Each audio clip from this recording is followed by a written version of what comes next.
5, 4, 3, 2, 1, 0.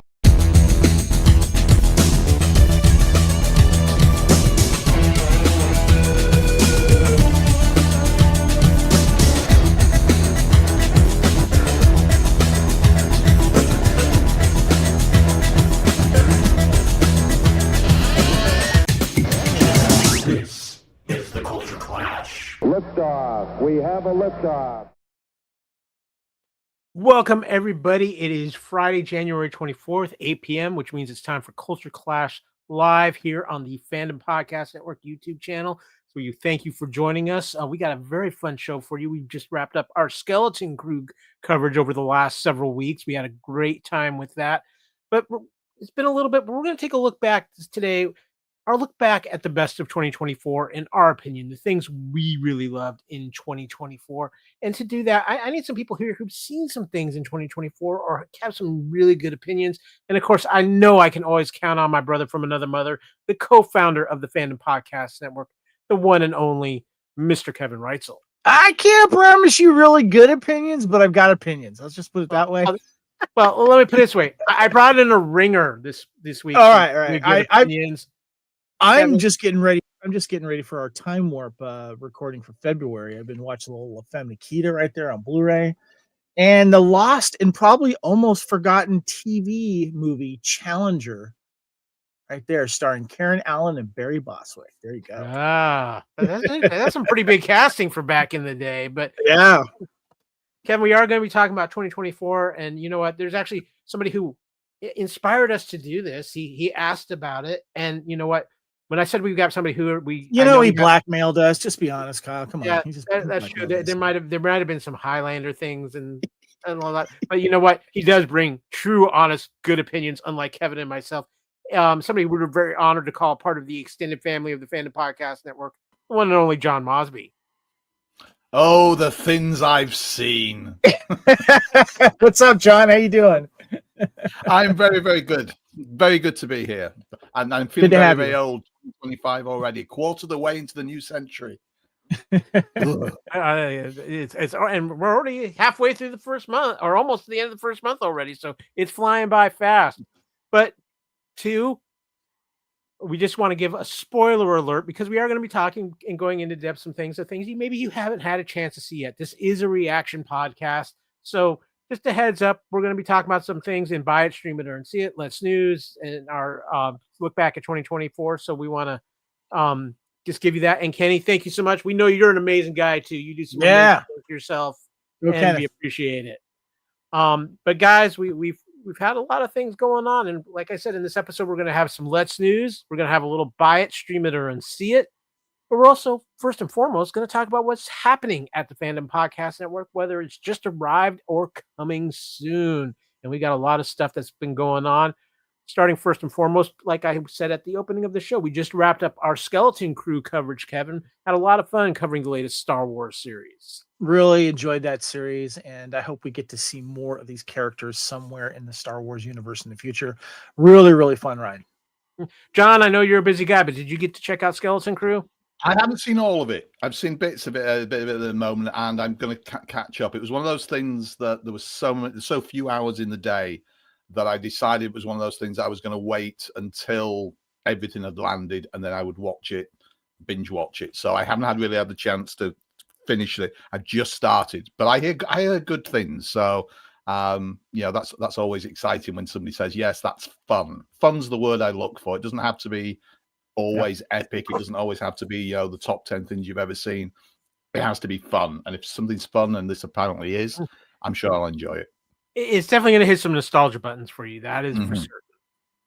But we've got a lot of other things going on, including Union Federation. It's been on a little bit of a break, but we're going to be back recording this Monday as we get the whole crew together to talk about the latest addition to the Star Trek universe, Section 31, with the fantastic Michelle Yeoh. We might even be talking about that here a little bit later on in this episode too. But also coming up on the Union Federation podcast, Kevin, you're heading up a limited series. We're going to do some Orville. We're returning back to the world of the Orville with some crew profiles. Yeah, there's rumors that there may be a fourth season coming out. We don't know. Seth MacFarlane just announced that they just completed Ted season 2, which I'm actually excited about. I enjoyed that first season. Ted season 1 was the reason why I subscribed to Peacock, by the way. And I'm glad that I did. But yeah, we're going to be highlighting each of the main crew members and 2 episodes that we felt that Amy and I, or one of our co-hosts, felt were the 2 best episodes for each character, and we'll discuss their story arc. Gonna be a lot of fun to get back into the Orville. And of course, to our good friend Adam O'Brien, the Lethal Mullet itself, been busy himself with episodes of the Lethal Mullet with Leviathan, Tour of Duty, and the latest thing he's added, as he likes to call it, Mullet Star Galactica. Of course, Kevin, you were on the first episode, which released today on the Fandom Podcast Network. A fun journey back into one of the more interesting science fiction shows of the 70s. Kevin, just give us a quick highlight. Yeah, it was a lot of fun. We discussed the first movie, Battlestar Galactica movie that came out just prior to the TV series, and it's actually then they released the movie into 3 separate TV series. Which, if you buy it digitally, the first 3 episodes are actually the movie that that was originally aired. So we discussed that, and also talked about our own history of the fandom of Battlestar Galactica. So it was a lot of fun. The ultimate question is, do you want a Viper or do you want one of the motorbikes from the second season? I think Viper was like the winner there. Yeah, exactly. And of course, Time Warp. We wrapped up last year, which we covered the year of 1984 with our December films, including some great ones in there like Beverly Hills Cop, Starman, Johnny Dangerously, and of course, a little bit in the news because the passing of David Lynch, Dune, 1984. And then we just released our 1st of January. And in January of 2025, we are covering the year of 1990. Got a few good classics in there, Kevin. We got some Eternal Affairs, Tremors, and I know your favorite, Bride of Reanimator. Yeah, we're celebrating the year of 1990, which all are been 35 years ago. Also, Dark Angel, aka I Come in Peace. Some really good, fun stuff there. And as I was teasing earlier, those were 1990 movies: La Femme Nikita and that Challenger TV movie. And next month, a little teaser, we're going to talk about Revenge and Nightbreed and Hard to Kill and China O'Brien. So yeah, 1990 was a good year for movies. We got a lot coming up. Yeah, John shaking his head over there. I think it's so long. We're all feeling really old right now. I know. You mentioned Tremors as well. Of course, our mutual friend Jonathan Melville, who wrote the Highlander book, wrote a Tremors book as well. Yeah, so we talked about that. Yeah, he's a huge fan. Huge fan. Yep. And of course, we have been busy over at Couch Potato Theater, including a little bit of James Cameron love. Of course, he had a lot of his movies for the first time ever drop on 4K. They just skipped Blu-ray and went right to 4K on some of these. And we've been covering some of those, including The Terminator, The Abyss, and of course, Aliens, with also where we discussed the Aliens expanded documentary, which is a 4-hour plus documentary all about the filming of Aliens. It's quite the documentary. I would suggest anybody. 2024 release documentary. It was great, fantastic. In fact, I believe your name and your lovely wife's name are in the credits of that. Yeah, it was a fan-funded documentary, and if you got in on it early, just like Lacey or one of our co-hosts on Time Warp, we got in on it and paid some money and got some cool stuff out of it, and then we got our names in the credits. It was great. We had a little fun in December too. It was a busy month in December, but we had the 10-year anniversary of John Wick, and our co-founder Norman Lau joined us for that. And we had a lot of fun talking John Wick. Our Christmas movie, as choiced by Miss Lacey Adderhold, The Long Kiss Goodnight, a great Samuel Jackson performance, and just one, Kevin, I know that you had a lot of fun with, and you had a lot of fun with a couple of queens, your wife and Jennifer Walk, the Queen of the Beatdown. You talked some Johnny Dangerously, but no. It was Lacey. Yeah, right. Lacey and Jennifer, and we had a good time. It was the Queen of Movie Foo and the Queen of the Beatdown. Yes. You were the court jester in that one, right? Yeah, pretty much. And of course, and coming out soon, we have our Instant Potato Theater, because usually we try to give a little time between these, but this movie was so big. We were joined by, of course, our huge Deadpool fan, Mr. Cat Cedar. Kevin is holding up his Wolverine mug there, but we did an first ever Instant Potato Theater, Deadpool and Wolverine. And then we're going to have a little fun come Valentine's Day, Kevin. But first, before I get to that, of course, one of the things we're doing this year, Mr. Mosby, keep that there for just a second, because we are going to enlarge you Just so There we people go. can see what we Dino got there. Pool. Dino Pool. That is a Dino Pool pop. I love that. That is, they're fantastic. I've got I've never seen that. That's cool. And Oh, wait, he's and got the Deadpool as well. he's got the Nice. Deadpool as well. Look at that. We're gonna have a little fun with Couch Potato Theater this year too, because we are going to be doing, as part of Couch Potato Theater this year, our Canon Films retrospective. We love a little cheesy action around here, and nobody represents 80s action like Canon Films. And we're going to kick things off with Kevin. As you can see, he is holding up here. Give me 1 second to enlarge Mr. Reitzel.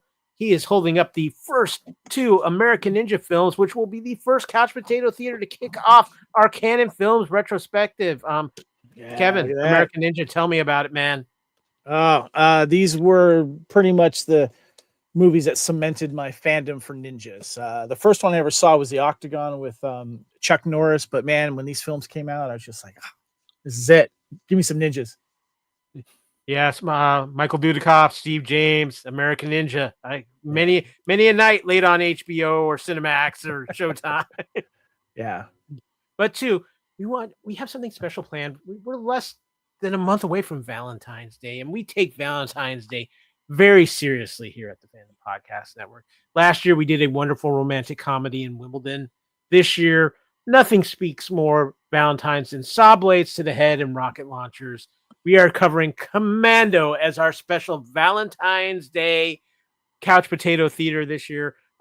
Kevin, I kind of think you kind of started this because our first ever Valentine's Day Couch Potato Theater was Cobra. Yeah, this is replacing the tradition of Cobra on Valentine's Day. We're playing Commando. And our Lethal Mullet host himself, Adam O'Brien, is in the chat. Says, good morning all from here in Quinlan's Cantina. It's in Australia, by the way. A huge, warm, and humid day here. Howdy, Kevin, Kyle, and a very impactful good day to John. Good night, mate. So, to Kevin, we have John here, who, of course, wrote Fearful Cemetery, the ultimate guide to Highlander. There's your plug, John. I'll expect my $1 in the mail. But we are very excited to announce Blood of Kings is returning to the Fandom Podcast Network. It's been a bit, but Kevin, you've got a couple very fun episodes ready to go for Blood of Kings, and starting with one of our favorite Blood of Kings guests, and it isn't John Mosby. Yes, Richard Martin, who, if you're a Highlander TV show fan, he directed 9 episodes of the series and some very fan favorite ones, including Duende and Scone of Stone. And we had him on. We had him on last year, where we did the fixing of like one of the lowest rated episodes, which is one he did. And he actually came on. He was a great sport. But we had him back because he sent me some dailies of his episodes that he recorded. And those are the videotapes and stuff. Now they're all done digitally that are taken daily to kind of show the process of how a movie is going or TV series is going daily, where they need to make changes. And it's a lot of raw footage. And we showcased his video from that episode, and we had him comment on it as we were talking about it. It was a really good one. And then we're going to be celebrating Starlog Magazine and Highlander together at the same time. Coming up in a few weeks for Blood of Kings, where we're going to be showcasing a Starlog episode that has a Highlander article in it. We're going to showcase the pictures in there. Lee and I are going to read from it. We're going to also talk about our own fandom of Starlog magazines. Kevin, did you get those out of your Ready Player One basement? Yeah, no, these are all physical copies here, not digitized. So yeah. Adam says, of course, Richard Martin, the director of White Tiger. And there's even a rumor that John Mosby wrote in an issue of Starlog. I think it's a myth, but I'm having him prove it to me. True. Kenneth, by the way, says, do you guys think that Highlander remake will ever get made with Henry Cavill? I think it will. It's just taking some time. It's supposed to, I think they delayed the shooting for a couple of months because he's got other projects going on. But yeah, it's definitely happening. It's just, we're just waiting, man. We're waiting. Yeah, Amazon came in with some money to do something called Voltron with Henry Cavill. The Amazon money speaks loudly. But guys, that is covering everything that is happening here at the Fandom Podcast Network. But there's things happening in fandom. So, ladies and gentlemen, let's news.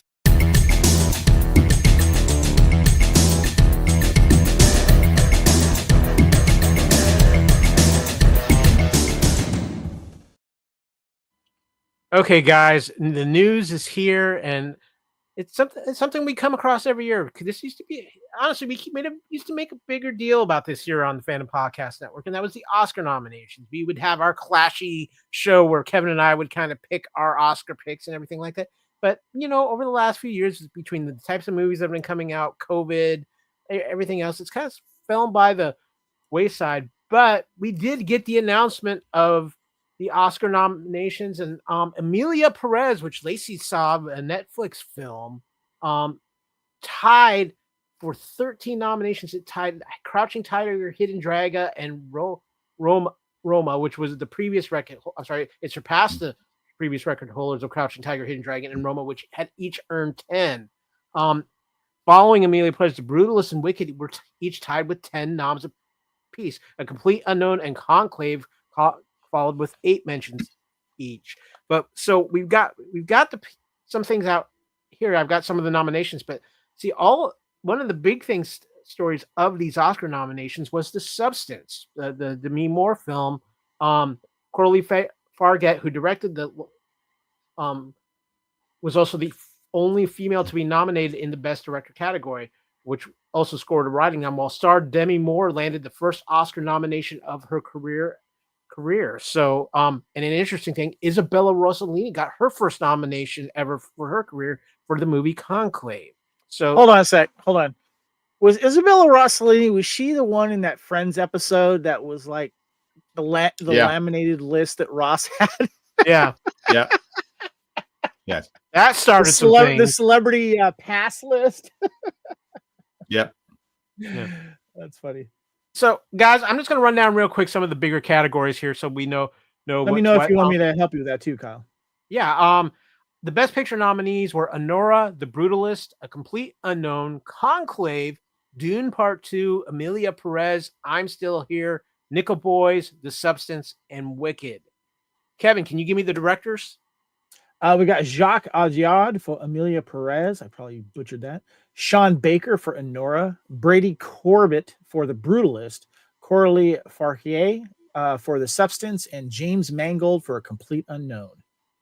Of course, an actor in leading role, we got Adrian Brody for The Brutalist, Timothy Chalamet for A Complete Unknown, Coleman Domingo for Sing Sing, Ralph Fiennes for Conclave, and Sebastian Stan for The Apprentice. All right. Next we have actress in a leading role, Cynthia Erivo in Wicked.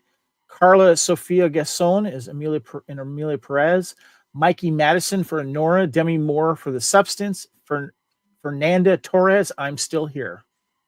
And of course, actor in a supporting role, we have Yura Borsov for Anora, Kieran Culkin for A Real Pain, Edward Norton, A Complete Unknown, Guy Pearce for The Brutalist, and Jeremy Strong for The Apprentice. Actress in a supporting role, Monica Barbaro, A Complete Unknown, Ariana Grande in Wicked, Felicity Jones in The Brutalist, Isabella Rossellini in Conclave, and Zoe Saldana and Emilia Perez.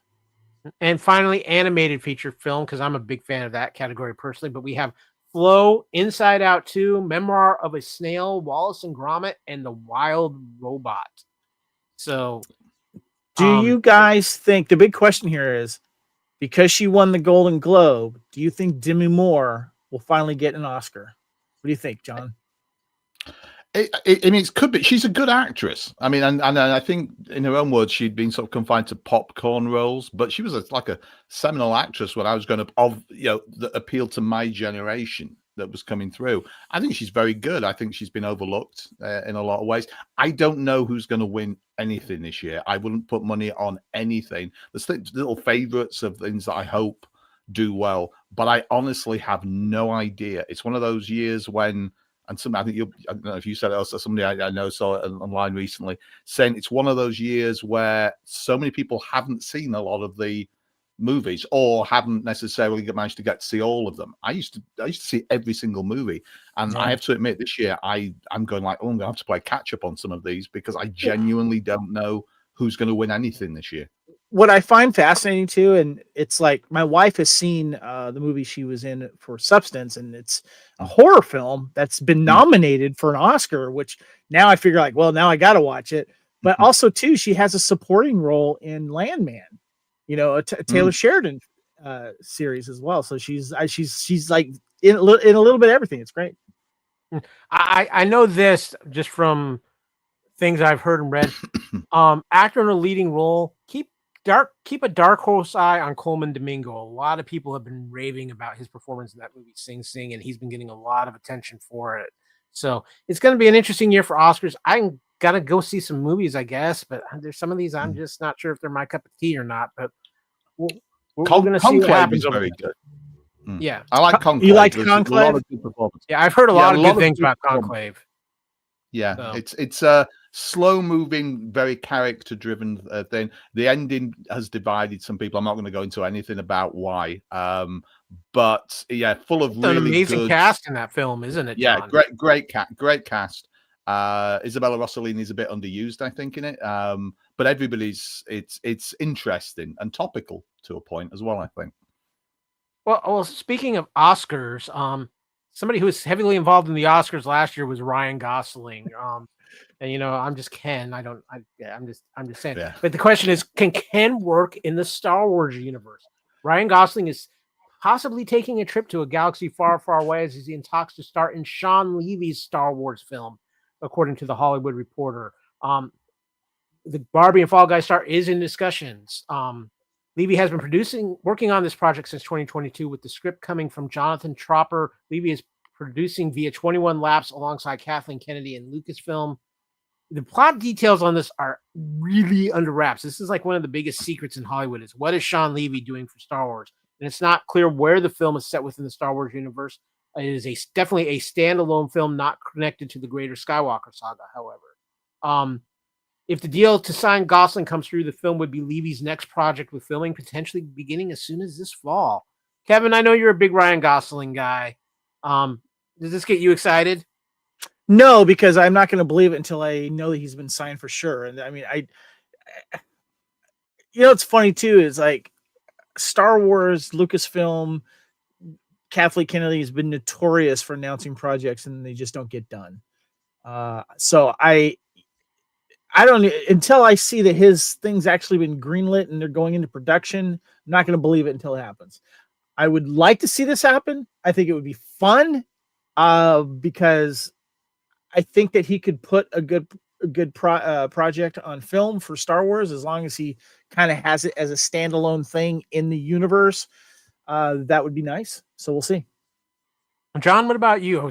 Like Kevin said, they've been promising a lot of Star Wars projects that we kind of get infinitely delayed. It looks like a few of them are starting to really gain some momentum.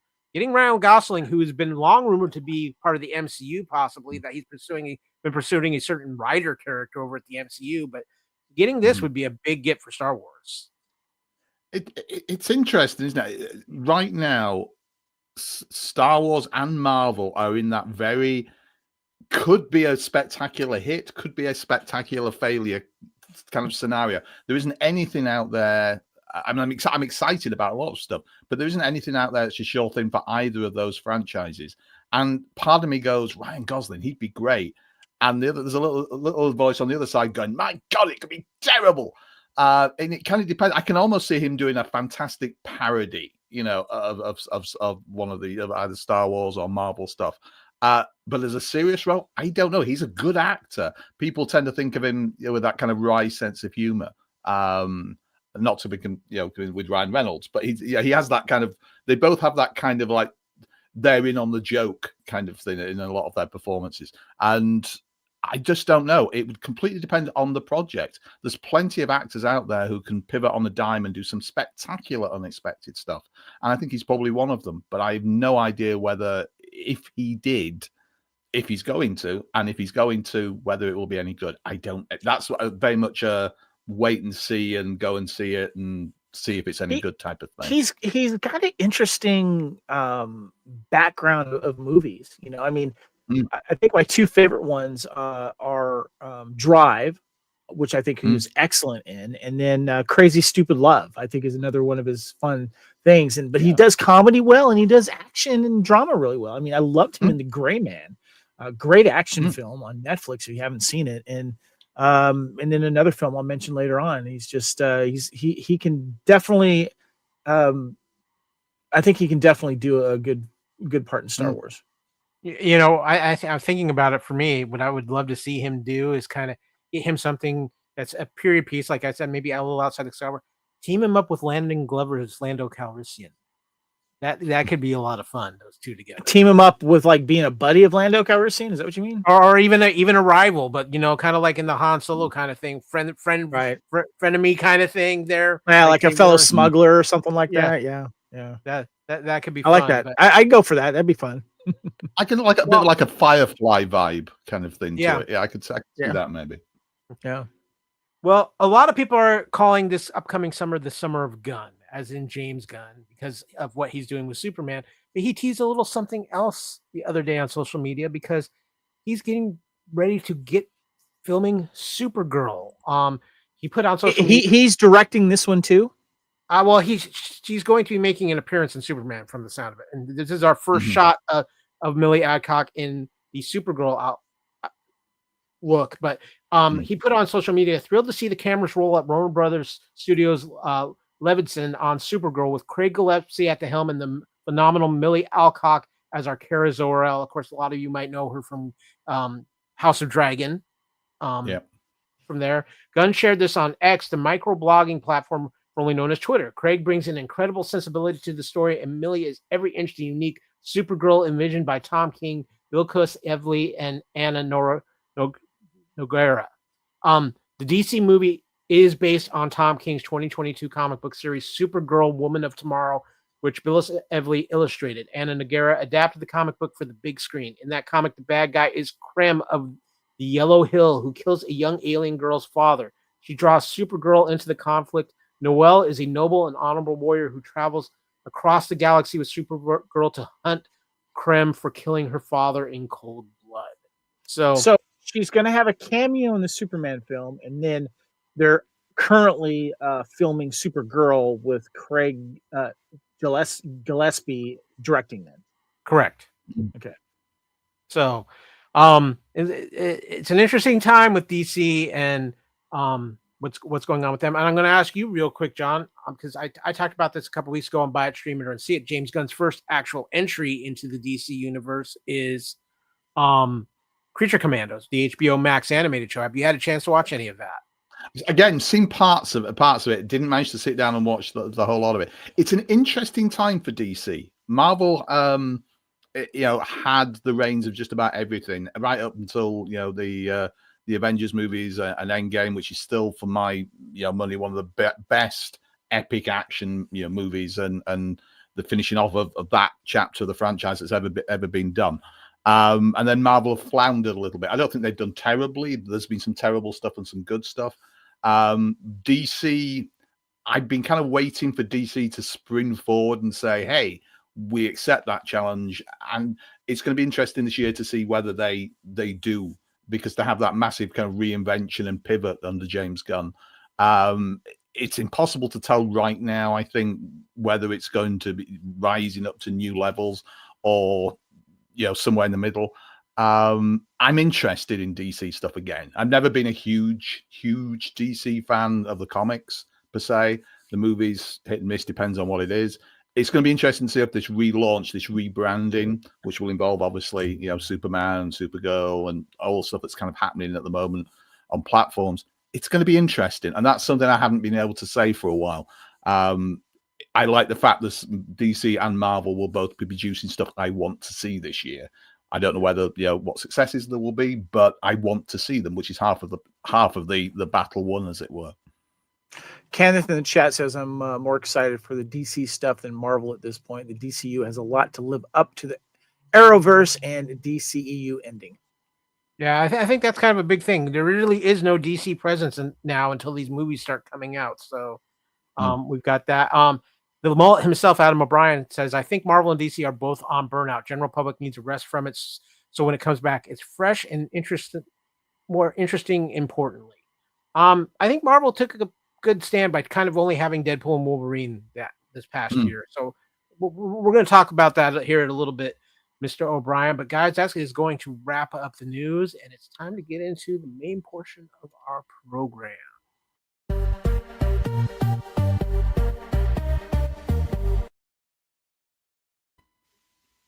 That's right, guys. It's time to talk about our best of 2024. We got a lot of interesting things, and we might even be talking about a few things we're looking forward to in 2025 as well.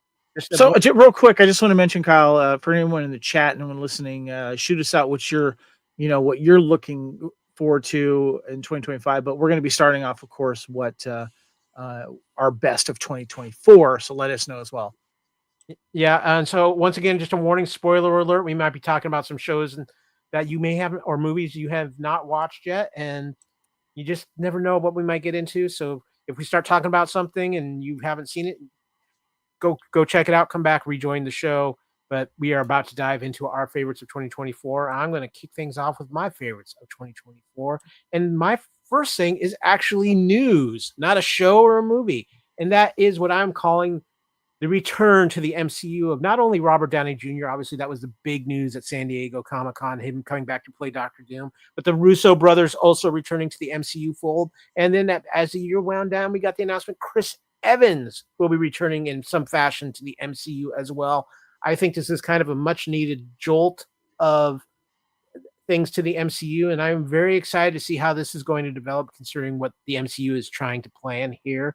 And of course, Kenny's saying my best of 2024: Superman and Lois season 4, Deadpool and Wolverine, and the Penguin. I think the Penguin's going to get a lot of love before this episode is over.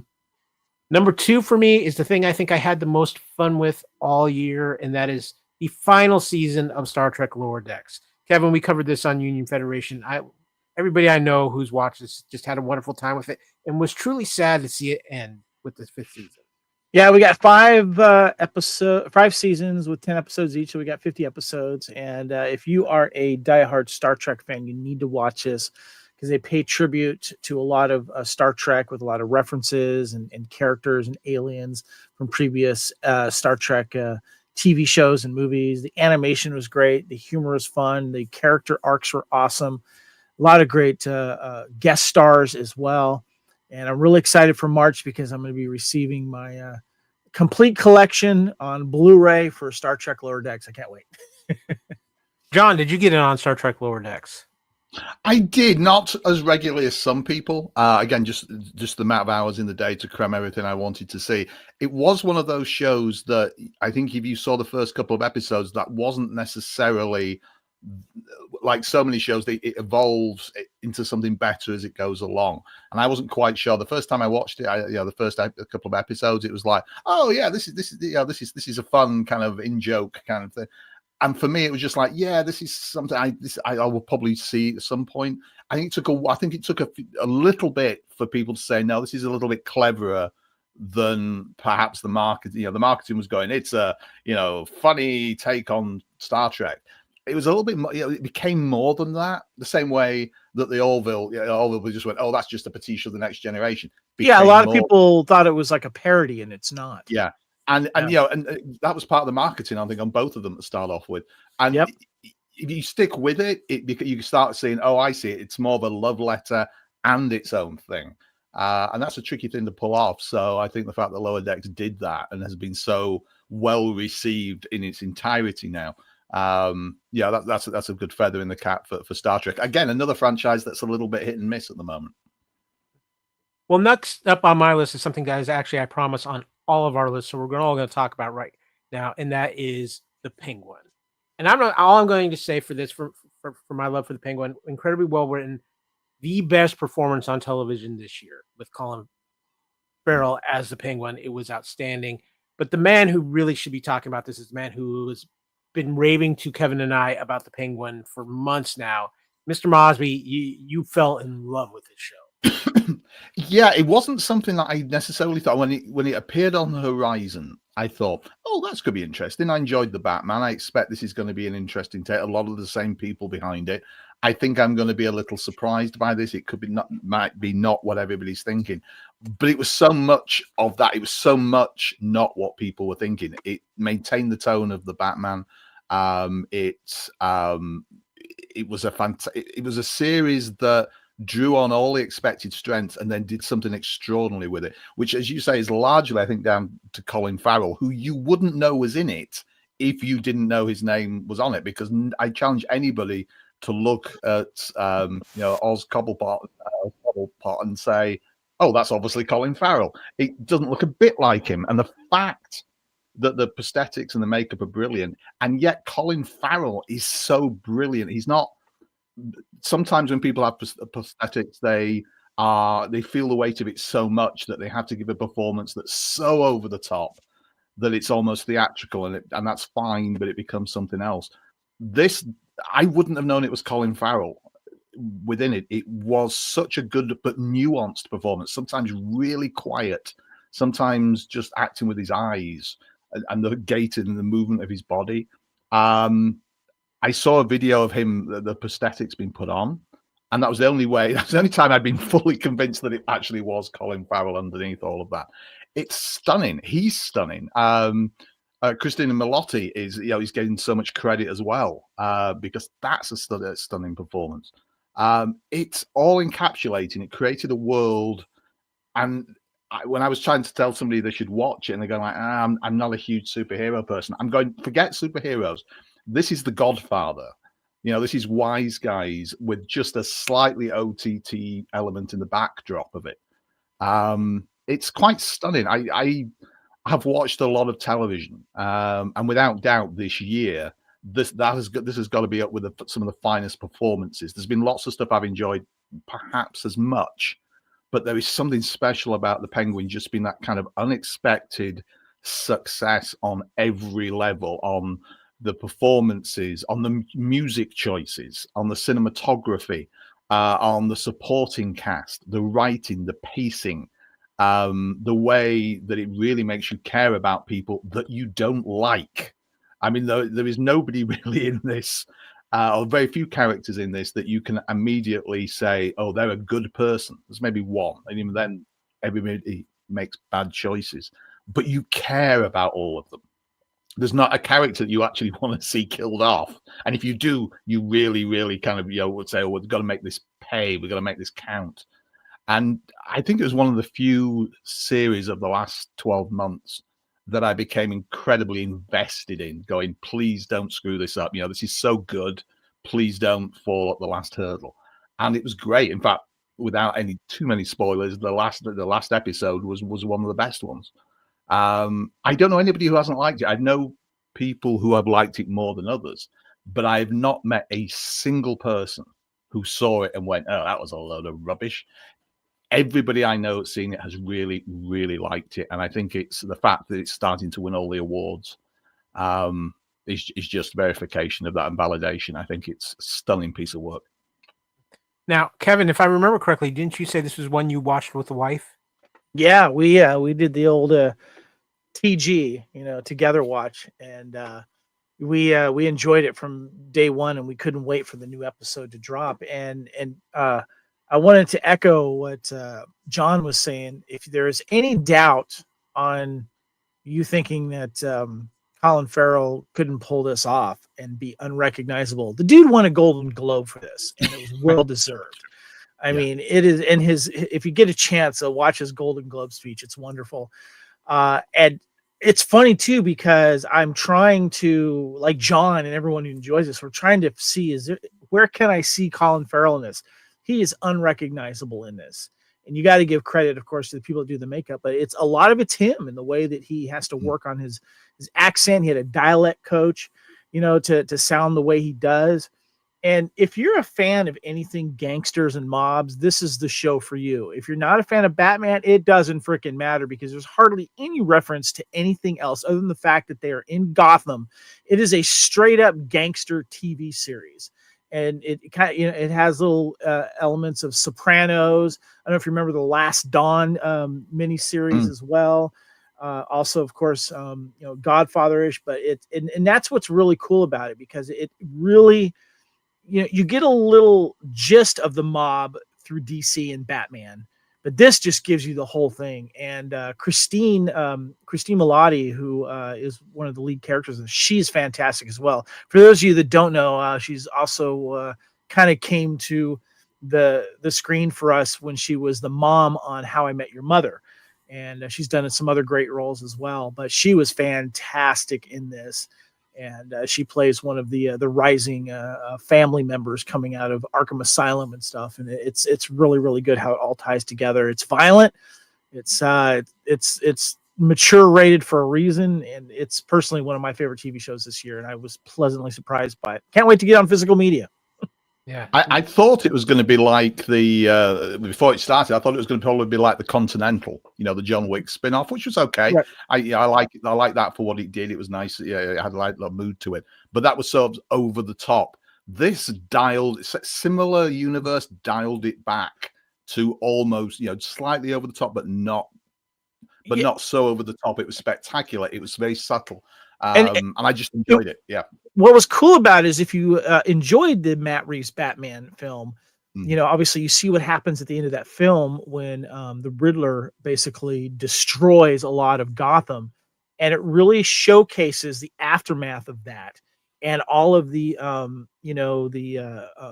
gangsters and the criminal aspect of Gotham trying to do power moves and take over what they can. And they did a fantastic job of showing that dichotomy. Yeah. It was so well done. I think the great thing about it was it's a great complementary piece to the Batman, but it's also a stand on its own show. And Farrell is just so brilliant. Like every makeup award should be going to this show. Period. I hope we get another season, guys. I really hope we do. Yeah. It's going to be interesting to see what Matt Reeves has planned here, because I know he is filming the sequel to the Batman, and I think this is done well enough to warrant more of it. So it's going to be interesting to see what develops there. But up next on my list, Dune Part 2. There's just something about every year. There's always just that small handful of movies that is a truly cinematic experience. And that's what Dune Part 2 was for me. This was a movie that it was a cinematic experience. I think it was better than the original. I think that what the visual that Denis Villeneuve has done with this film is absolutely just mind-blowing. Timothée Chalamet shocked me with his performance in this. I was kind of not sure about him as Paul Atreides, and I think he was phenomenal in this. Zendaya was great. This film did a lot of things right, and I think it's infinitely, the two combined are infinitely better than the Dune, I think, from 1984. I have a soft spot in my heart for the Dune miniseries that the Sci-Fi Channel did. I thought, all things considered, they did a phenomenal job with that. But this is a cinematic experience in every way. That you needed to see this movie in the cinema, and visually, it just blew me away. I know there's some people who aren't quite sure about the ending. We know he's doing Dune Messiah, which is more of the true ending to Dune anyway. But I think just as far as a cinematic experience, Dune was probably the finest cinematic experience that I had this year, of just going to a movie and seeing a theater, that sitting in the theater and saying, this is a movie for the big screen without any question. If you did not see this on the big screen, you missed out. John, did you get a chance to see Dune Part 2? I did not. I'm going to say that I kind of regret not seeing it, because I've heard so many people talk it up since. I saw Dune, the first part 1, as it were, and went, this is visually wonderful, and I'm bored shitless with it. I was just like sitting there going, this is, for me, story-wise, boring. But I appreciated the spectacular, epic, size of it. It was a film that occupied the wide screen. But I was just sitting there for so long of it thinking, God, I wish it would speed up a little bit. I want, nice. I was going, oh, that's a good performance, but I wasn't drawn into the world. I was going, I understand this is brilliant, and I understand various departments probably should win awards for it, but I just wasn't hooked. So when Part 2 came out, I didn't rush to go see it. I'll be perfectly honest. It is something I will probably search out at some point, and I will try and see it on at least a reasonably big screen when I do. But I just wasn't. I have a feeling that Dune has divided a lot of people. Everybody agrees it's spectacular to look at, and it's kind of epic. But I don't know how. So many people I know either love it or are indifferent to it. They appreciate the qualities.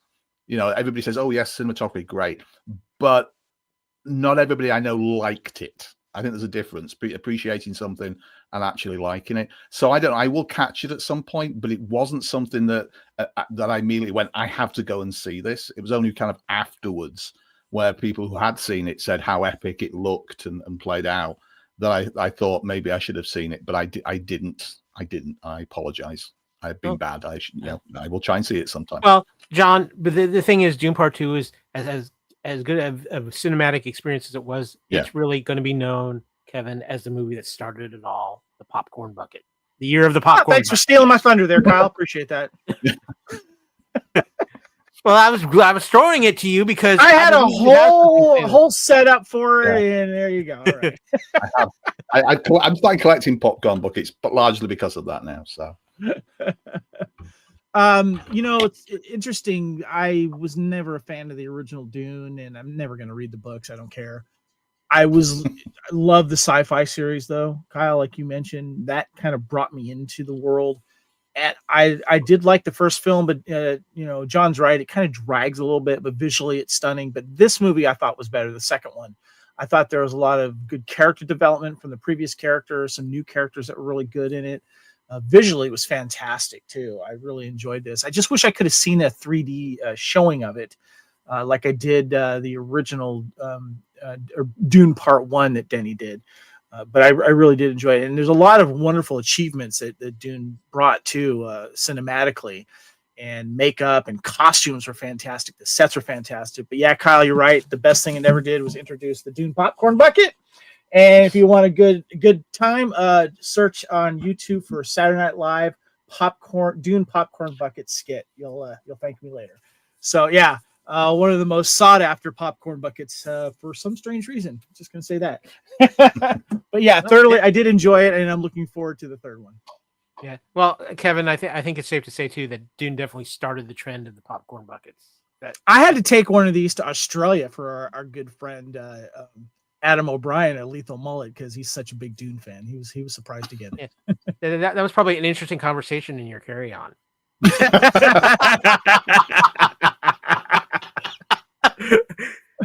Do you have anything to declare, Kevin? Only my brilliance. and lastly for me, and Kevin, I know this is on your list too, and I know it was on a lot of people's list, Deadpool and Wolverine. Yeah. The most fun movie of the year, obviously one of the biggest banking movies of the year. Kevin, I know you just absolutely love Deadpool.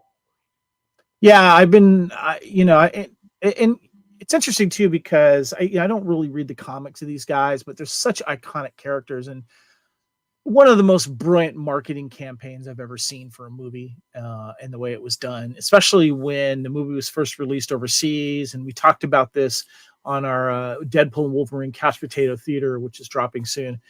And it was amazing how it was done. And there were so many wonderful surprises in it when you saw it for the first time. A movie I did get to see in 3D, which was nice too, especially that opening sequence, which was fantastic in 3D. And just the chemistry between these two guys, and wanting Hugh Jackman saying, all right, I'll be back. And this is the way it's got to happen. And it happened. And the other thing too, is just bringing Deadpool into the MCU, him making fun of that, and being able to, work with the time variance, the TVA that we learned from the Loki TV series. And then we got some wonderful surprises from other favorite Fox era / Marvel movies. And they also did a wonderful tribute to them as well, if you watch the end credits. And it was just so funny, and it did not disappoint at all. One of the greatest movie theater experiences I've had. And some great popcorn buckets and cups out of it as well. Well, as Wesley said in the movie, there will only be one blade. But John, have you seen Deadpool Wolverine? Yeah, I should have put. I think when I was telling you what my list was going to be, that I sort of blanked this just because I enjoyed it so much, and it was almost too obvious. But it's some of the best fun. I said fun before is one of the most important things. This is a silly, wonderful, but also heartfelt. It wasn't a parody. It was a love letter. It was a weirdly inappropriate, love letter, but it was only as Deadpool could do.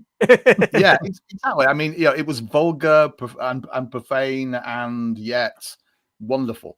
It was full of in-jokes, but it wasn't just a film about in-jokes. it wasn't airplane, in the sense where you go, that was funny, but this, you could tell that everybody involved with it loved the characters, and there were moments that were serious in it. Even though the majority of it was funny, but almost all the punchlines were delivered with this kind of affection that skews. You can only do if you love what you're roasting. It's not like, I hate this, I'm going to do a parody of it. You have successful parodies, successful movies, and anything have to celebrate. And this absolutely celebrated Deadpool. It absolutely celebrated Wolverine. It dovetailed into everything that Marvel have done. This could be a really saving grace for Marvel, because there was a lot of people out there saying it's kind of lost its direction a little bit since Endgame. This was the one that kind of said, when Marvel put their full force behind something and it's genuinely creative fun rather than generic, people are going to turn up for it. And you're right, it was wonderfully marketed from the very first announcement through to the popcorn buckets, through to even the announcements about the DVD campaigns. Everybody got on board with the spirit of it. You cannot not like it. You might not want to go and see it, and if that's the case, it's not not the film for you. But I don't know anybody who went to see it who didn't love it. There's so much there that if you watch it 2 or 3 times, you start picking up on stuff you've missed before. It was just unadulterated, fun, silly, inappropriately appropriate fun that I've had in ages. Everybody I know that's seen it loved it, and that's I mean, I don't know what you do as a follow-up to this. I don't see how you can really do a Deadpool 4. Is he going to factor maybe into the Avengers movies that come up in some kind of crazy way? I don't know, but it was great fun watching it. Great fun. Well, the only question is who had the bigger relationship in 2024, Taylor Swift and Travis Kelce, or Hugh Jackman and Ryan Reynolds?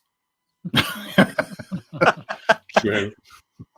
Well, that kind of wraps up my top 5. So let's get into Kevin's top 5 here. And Kevin, we talked about it earlier. You had the Penguin high on your list, Deadpool and Wolverine. But you brought it up a little earlier. 2024 was the year of Sheridan. Now, Taylor Sheridan has been making wonderful waves with TV and acting. And he got his huge push with Yellowstone and being behind that, and also having a reoccurring character on that. But this is the year I call the year of Taylor Sheridan, because of how many of his shows were out this year, including the return of Yellowstone's end of final season. I think Mayor of Kingstown was earlier this year. We also had the season 2 of Tulsa King, season 2 of Lioness, and the wonderful premiere of Landman, starring Billy Bob Thornton and Ali Larter. And of course, he did 1883, also did 1923, and the second season of that's coming out next month.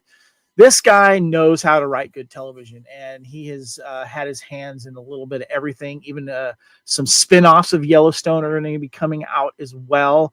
Even a series that Matthew McConaughey is going to be in. So, and it's one of those things too that like everyone wants to be in a Taylor Sheridan production, because like I mentioned in Landman, which is a fantastic series out now about guys running oil rigs in Texas and all the crap that happens behind that. You had Demi Moore playing a side character in this, and just some wonderful acting performances, Landman. But by far my favorite this year is The Lioness with Zoe Saldana. I know she got nominated for an Oscar, but the second season of her playing the head of a special ops CIA that goes in and takes care of threats, and usually what they do is called The Lioness because there's always a main female character other than her that they bring into the project to assist with whatever secret mission they are. Because in a way, women have a certain way of doing things that men can't when it comes to covert ops. And there's a really great tie between season 1 and season 2. Taylor Sheridan has a reoccurring role as this other special ops guy. And I think I watched the final episode of season 2 like 4 or 5 times. It was action-packed. It was suspenseful. Taylor Sheridan's character had a really cool part in it. And it was just fantastic. And Nicole Kidman is in this series as well. And she plays a reoccurring character, as well as Morgan Freeman. And it's just, he gets all these people. It's Taylor freaking Sheridan. It's awesome. And to quote my wife, she says, I'm going to watch anything that Taylor Sheridan takes a crap on. It's that good. Even Tulsa King season 2, where Stallone plays a New York not an ex, but a New York mob guy who gets out of prison for 30 years for not snitching on anyone, is sent to start something for the New York crime crew in Tulsa, but he ends up taking over for it himself. So highly recommend Taylor Sheridan. It's been one of my favorite things this year, and his shows are great. He is everywhere. I personally think I'm starting to wonder if there's like Tatiana Maslany. There's a lot of clones of Taylor Sheridan because one makes all this stuff at the same time. John, have you experienced any of the Taylor Sheridan phenomenon? I really haven't. I'm one of the few people that's not sort of been involved in watching things like Yellowstone and things like that. Again, as I think I was just saying earlier, there's just so few hours in the day when there's so much. Particularly on television, perhaps more than the movie theaters this past year, there's been so much to watch and so few hours to watch it. Most of us are busy during the day and stuff, so there's a segment every day to watch stuff. There's network stuff, there's cable stuff, there's so much around that I have a list of things that people have recommended to me that I will get round to. I promise I will be getting round to them, but it may be years before I start getting through all of them. And a lot of the Taylor Sheridan stuff is stuff that people have recommended. All I will say is, I was like 4 years late to Game of Thrones, something that I knew that I would like and everybody told me I would like, but I wanted to be able to binge watch a lot. So I tend to sort of put things in a binge pile, which is going, I want to watch that season at one point. I'm one of these people that is not cynical, but there's so many things I like that are cancelled that I kind of want to have a little bit of a block to watch and know that it didn't end on a cliffhanger and I'll never know and curse me for giving up 10 hours of my life for it. So things like the Taylor Sheridan stuff is the stuff I think I will dive into at some point and binge watch. Try Lioness. I think you might like Lioness. I hear very good things about that. Zoe Saldana in one of her best performances I've ever seen. Yeah. She's fantastic. Well, she's juggling this horrific job along with trying to raise a family. It's interesting. I was a big fan of Homeland when people keep referencing that. So it's something that I think you guys keep talking about spy thrillers, and that brings up Kevin was really in on the spy type thrillers this year, because next up for you, Kevin, is a show I've heard a lot of good things about, and that's The Day of the Jackal. Yeah, Eddie Redmayne plays the Jackal. Of course, it's based on the famous book, and also there was a late 70s film as well called The Day of the Jackal about a famous assassin doing a big hit, whether it's on a presidential. I think it was Charles de Gaulle was one of the original targets in the original film, and in this day and time with all the technology, it was fascinating to see how his character maneuvers around all of that, including smuggling weapons and getting custom weapons made to hide through security.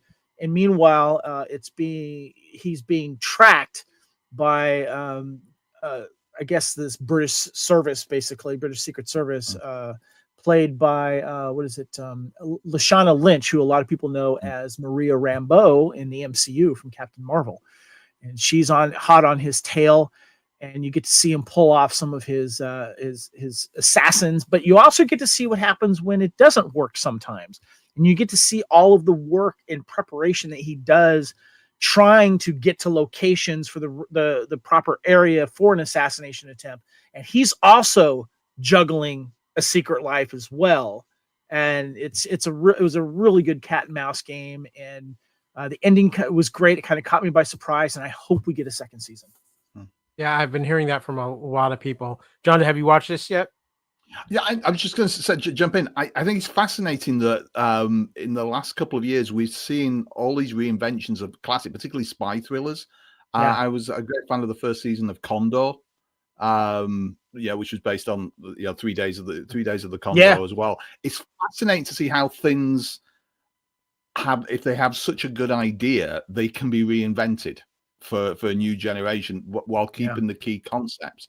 And I think that's always the mark of a good series or a good film remake or whatever. Especially when you can keep up with the technology that made it so easy for certain spies to get away with things back in the day.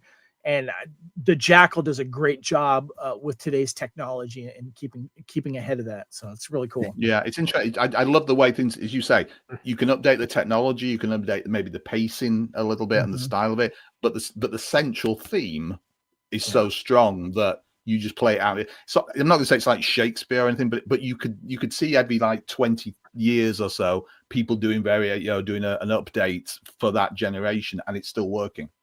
Well, and it's funny you mention remakes and especially Shakespeare, because some people think this movie could have been some Shakespeare, but it's Kevin's number 5 on his list of favorite things in 2024. That's the remake of The Fall Guy.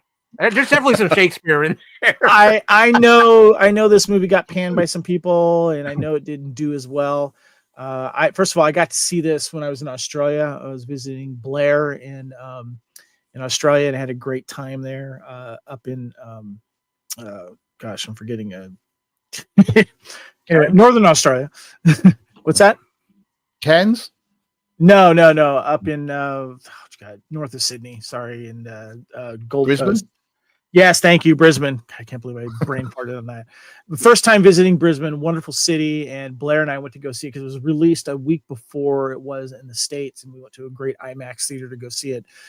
And also, this movie was filmed in Sydney, in and around Sydney, which is great. And I thought the chemistry between Ryan Gosling and Emily Blunt was fantastic. It was a good tribute to the original TV series. There was a call out to there as well, but also just a great tribute to stunt people in general and what they go through, and him getting kind of caught up in some shenanigans and having to fight against some bad guys. It was a lot of fun. I wish the movie had done better. I don't know if we'll get a sequel now, but next to Deadpool and Wolverine, one of the most fun films that I had part of it.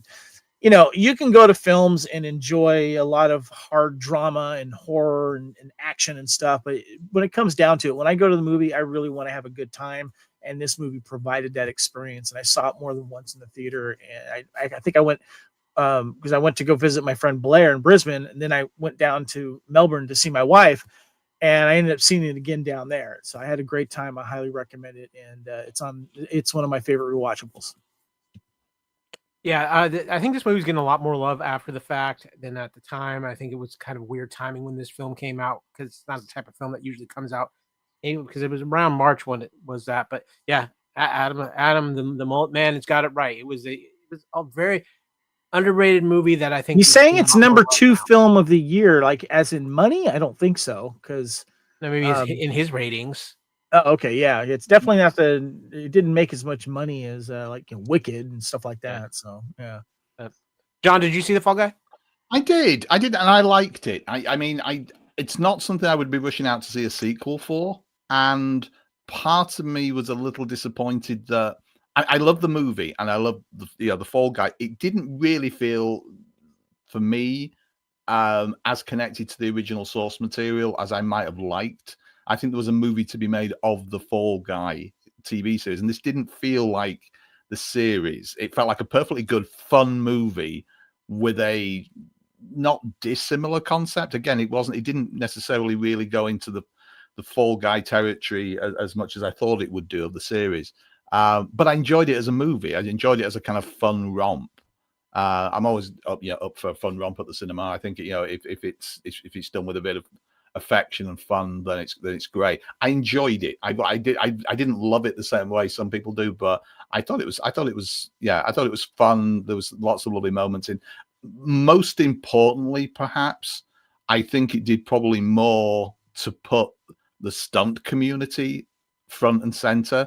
And I know that Ryan and Emily were both kind of in interviews were saying, "Hey, isn't it time the Oscars had a bloody stunt category?" And I thank God. A lot of people I know were saying, "Thank God they're saying this, and maybe it will happen." And of course, it hasn't.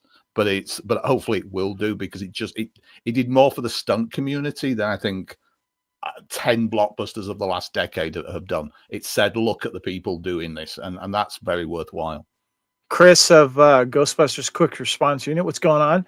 He says The Fall Guy was fun, but it wasn't The Fall Guy. If they just call it The Stuntman, I think it would have worked better. That's a good point. Yeah. Very, very good point. Well, that wraps up Kevin's top of 2024. John, we talked about your number 1, which was The Penguin, but number 2 was a show that really did become a phenomenon for a lot of people.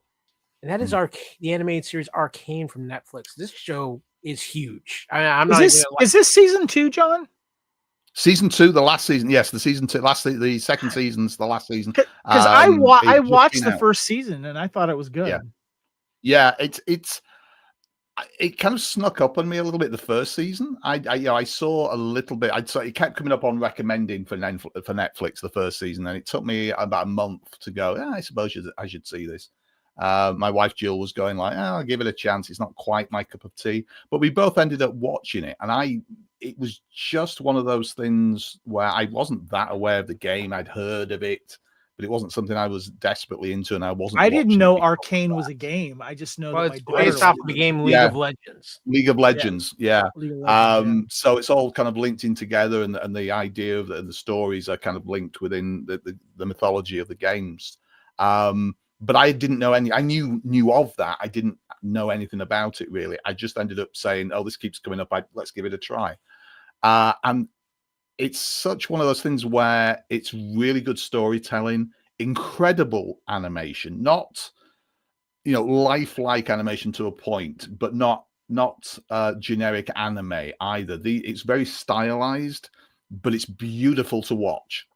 You can tell why this was one of the most expensive shows Netflix has ever been involved with, and why it took so long between 2 seasons. Because it's just stunningly beautiful to watch. It doesn't. It's animation, but it feels almost like liquid paint. It's not clunky. It's not like in Disney style. It's not an anime style. It feels like artwork come to life, paintings come to life. And you combine that with a really good story that's probably up there with Game of Thrones in its intrigue, and you put that in a steampunk environment, and you throw lots of little other bits in. And it was one of the greatest things I can think of, I can say ever about anything, is it's not quite like anything else. And that's why, as I said in the review about the original Arcane, it's just, there's nothing quite like it. And it will just draw you in. You get invested in the characters.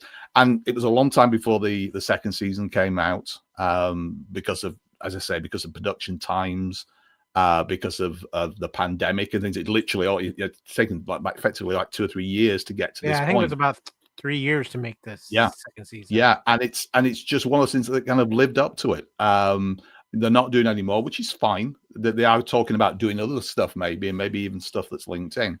But that's fine. It was worth waiting for. It won't be everybody's cup of tea, as they say, but it is something that I think if you haven't seen it and you like Game of Thrones, if you have any investment definitely in gaming, and just in any and are not somebody who will just dismiss it because it's animation, I'd be very surprised if you don't fall in love with it very, very quickly. From the first episode, you think, wow, this is something that perhaps should be seen on a big screen. And I just thought it was the first season was groundbreaking, and I thoroughly enjoyed the second season. And while I understand why there isn't going to be a third outing, this is something that I think if you haven't seen it, give it a try. And I would be very surprised if you don't like it. You feel invested, and that's really good. Haley Steinfeld, did she return for the second season? I think. Yes, because she did the voice for the first one. And I remember I remember my daughter brought it to my attention because she liked it, so we watched it. We watched it through Discord together, and I was just amazed of the world of Arcane is in. It is visually stunning, and it is a very good story. I'm just talking about the first season. I forgot, didn't even realize the second season was out. This is fantastic. Yeah, it's worth what you get invested in it, and I think for animation that's doubly. Animation is often, there's a lot of quality animation out there, but it's often disposable. But there's very few animated series that I think I've ever got invested in. There's animated movies, but for an investment for any series requires a lot.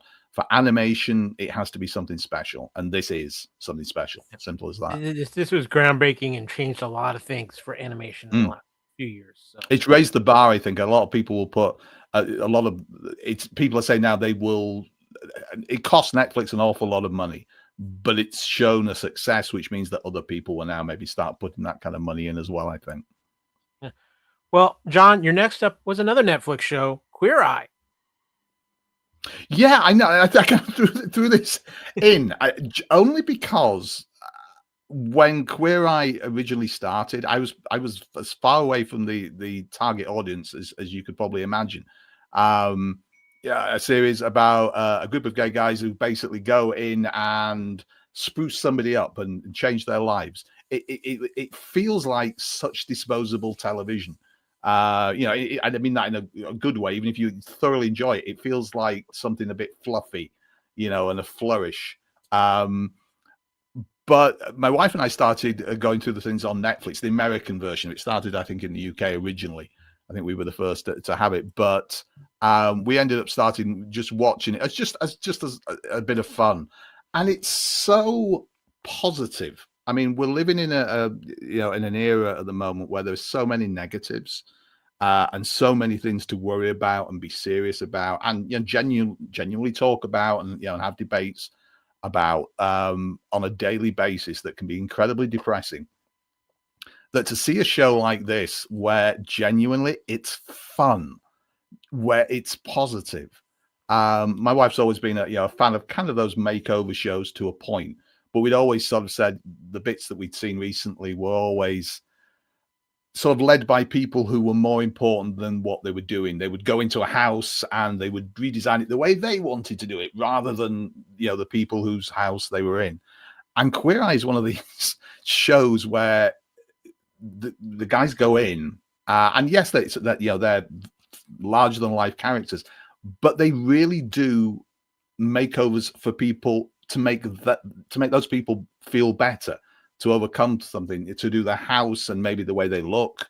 And you really feel that that the show, however formula in some ways it is, has made an impact on the people in a positive way.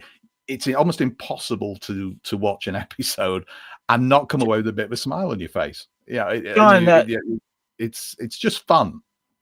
John, with the picture of the promoted picture here, does this take place in Vegas? The later season is in Vegas. They go to a different city every season. They've been in New Orleans. Okay. I think they were in Detroit at one point. They're in Vegas this year with one of the new members of the team. I mean, it's very flamboyant, and when I've seen some of the individuals who are involved with it, I kind of thought, oh yeah, that's a little bit over OTT for me. It's great. I'm sure it has an audience and stuff, but there's just something. As I say, there's so much serious drama, and there's so much on the news, and there's so much that can just make you feel, oh God, this is depressing. To have a show that is genuinely uplifting, that really does make a difference in people's lives, and doesn't take itself too seriously. I mean, like basically, 5 flaming queens who are here and they're going to party on down. It's fun. You would have to be, I think, incredibly homophobic not to enjoy it. I mean, it might not be to everybody's tastes, but I think you would have to be sort of like ugh about it to not find something good. It's fantastic that these people come in and have so much fun in doing something positive. I remember the original series, and I would drop in on it from time to time. It was funny, and you could tell that they did care about the people that they were trying to help. So I'm glad that still stayed. So they are larger than life people, but and while the show is kind of built around them, they very much make whoever is in the week, the sixth member of the cast, as it were. It's not just look at me, I'm going to redesign the house the way I want to do it, and whatever my favorite color of the week is. It's you genuinely see a positive impact that they have on the person or the people that they are, or the institutions that they go for. And it's whenever I was having like a week when I was watching the news and thinking, oh God, not more of this, this would kind of be the kind of go-to. It's just like, yeah, let's just tune out the real world for a little bit and have some positivity. You come away thinking everybody had fun doing that and something positive came of it. So when I was kind of looking back at the last year, I thought, yeah, was there anything that kind of just made me smile on television? And this does. Unlikely as it may seem, I would recommend anybody does it. It's fine. If it's something that makes you smile, all the more power to you. But John, Yeah. I got to bring up something here because usually I am the champion of animation on the Culture Clash. I am a big fan of animation, but you are bringing it with your top list because The Wild Robot, which is a movie I have not seen yet, but it's on my to watch list. But everybody I've talked to has absolutely raved about this film. Yeah, I think 2024 was a watershed moment for really good interest in animation. Now, The Wild Robot was something I heard about. A few people I know had read the book. There's actually a couple of books, 2 or 3 books now, I think. And had said, "Oh, it's a great one, like a kid's book, but something that can be read by adults to kids, and the adults get something out of it." And I heard about the film, and I just thought, "Oh, might be interesting." I'm a huge fan of the Iron Giant. That's just one of those feel-good movies that can be watched by, I was going to say, a child of any age. I think it was maybe when it came out, was it 15, 20 years ago now? Probably a bit longer now. I watched it as an adult and enjoyed it as much as any child did. It had its heart in the right place. And The Wild Robot really feels of that lineage. If I'm going to compare it to anything, it's very much the Iron Giant. It's as if Pixar did the Iron Giant and didn't screw it up. I love Pixar. I love the Iron Giant. But if somebody said Pixar were going to make it, I would be like, "Oh God, are they going to ruin it?" But it turns out DreamWorks snuck in and did it all.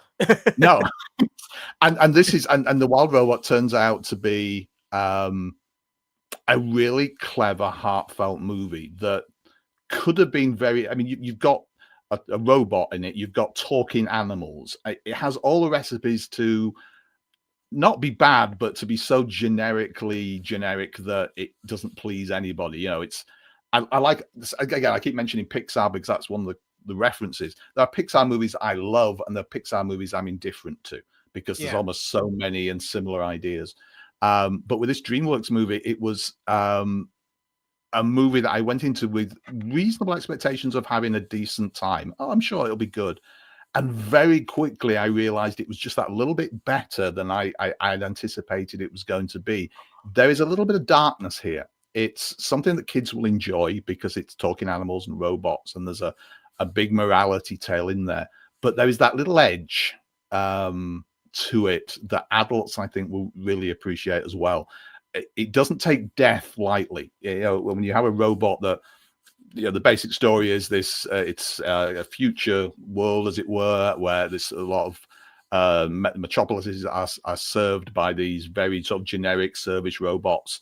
And there's a crash, and this robot ends up on this desert island, comes out going, "What is my programming? What am I going to serve?" And only encounters animals there, which it manages to work out how to speak to them. And then it's about the learning curve of the robot, voiced by Lupita Nyong'o, who's great. And there's a really good, strong vocal cast in there as well.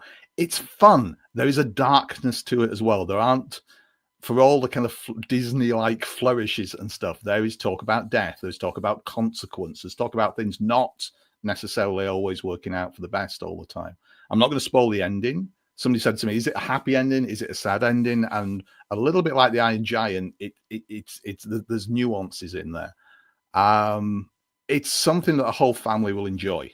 I occasionally will buy the Art of book for a movie that I really like, or games that I really like, because I like the design process. And as soon as I saw this movie, I immediately went to Amazon and go, right, where do I get the art? Is there an Art of book? How do I get it? And got it within a couple of days. And I'd been going through it, and it's fantastic, all the paintings. It's, as you said, Carl, it was a great year for animation last year. And really this is one of the ones that's up for a potential Oscar. I know there's a bit of competition in there. I think it's got a decent chance. I really do, and I can't recommend it highly enough if you want to have like a 2 hours of a really good, strong, for all the family morality tale. Not too light, not too dark, just threads the needle perfectly, I think, for me. Yeah. Well, and finally, John, on your list was a show that I was a big fan of too, and it's Silo, the Apple TV original series. Phenomenal cast. I've actually got two of them. This is one of the 2 series that I definitely wanted to give a shout out to. Silo is is one of those slow burn stories that I think I've said to you guys before that it's a series that I was always worried a little bit when I started thinking, is it going to be lost? Is it going to be one of these things that builds, but then where do you go? I know it's based on a series of books, which is always a good thing, I think, because there's already a trail laid down. And we just finished the second season of it. I know it's been renewed now officially for 2 final seasons. And I think that feels about right. This is an interesting story. The series I can compare it most to is Snowpiercer. But while Snowpiercer went like that, Silo goes like that. It's vertical. It's vertical versus horizontal, and it's a clever idea. For those who haven't seen it, it's about a community that lives in a giant of 10,000 people that lives underground, who don't quite know why they've had to live underground for so long, for hundreds of years, and several generations. But no, they can't go outside. And if anybody does go outside, they can't come back, and they usually die. We usually manage to see them die just in the immediate vicinity. So the series basically looks at the community and the fact that there is some secret that's and undisclosed truths about why they're there, and the people struggling to maintain power. The first season was all about the silo. The second season, without too many spoilers, reveals that there are other silos out there, but you still don't know quite how and why things have happened. Very character-driven piece, stunning production values. If you've seen it, the standing sets in it are just amazing. Huge cavernous sets that spiral upwards. Just quite phenomenal. Rebecca Ferguson, great. Tim Robbins, Common. There's quite a few people in here that you will recognize that don't necessarily have main parts. That sometimes are in it only for a few episodes or develop slowly. Pete Postlethwaite's son is in it. There's so many good little nuanced performances. And my only complaint is that the second season was a little slow. It separates some of its characters out, and you get that format of some episodes following some characters and some episodes following other people elsewhere. But still, really good acting, really good sense of consequence, fantastic production values, and the fact that it's now been renewed for 2 seasons, and hopefully we'll see the next season probably sometime next year. I would have thought it's usually about a year, 18 months between seasons. Thoroughly enjoyed it. Apple TV, so maybe doesn't get quite the exposure that something it might do on Amazon or Netflix. But do a lot of quality stuff. There's some quality things. Yeah, I had one other shout out on Apple, but you had another show you wanted to shout out to. I just what I meant was that finished this last year, Evil. That I don't know if you've both watched it. It's such a guilty pleasure, such a clever, smart series that started very much like you felt like an ecumenical kind of religious. Is that with the Coulter actor? The guy who played Luke Cage. Yes, he's in that. Yes. It's clever, smart, irreverent. Again, you get invested in characters. It was such a smart, clever, sardonic, sarcastic series that even if you were very religious or you're an atheist, there is something in this for you.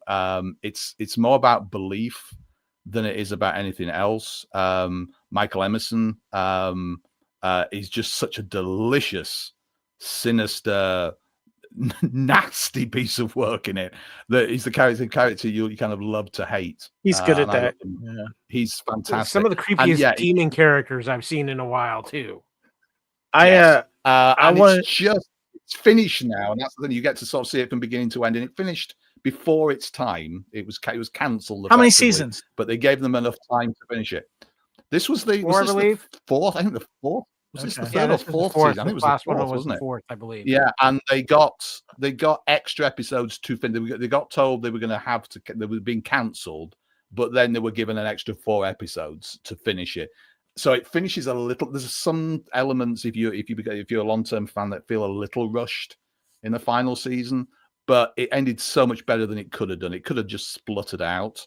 And it maintained the quality, even if it compacted the storyline a little bit annoyingly. But all the performances were great, and I felt that was something I had to mention, just because I know so many people that I turned the show onto have loved it, and it's definitely worth investing in now that it's effectively finished. I wanted to give a shout out to another show that I just marathon because the second season dropped a couple months ago on Apple Plus, and that's Shrinking with Jason Segel and Harrison Ford. It's about a group of therapists that work together, but also, on their off time, they help each other out. And there's a tragedy that happens to one of them that kind of centers around the whole story. But Brett Goldstein, famous for in Ted Lasso, what's his name that he plays, the soccer guy, Roy Kent. He is one of the creators in this, and he has a reoccurring role in the series as well, a crucial role. But it's a very, very well done series. It's funny, it's heartfelt, and it was just really nice to see Harrison Ford play kind of a different character, even though he's still got the crotchety role going pat down as the elder therapist in this. One of his funniest roles. He is funny in this series. Highly recommend Shrinking. It's an easy watch, or like 30-35 minute episodes, and I ended up going through the whole series. Loved it.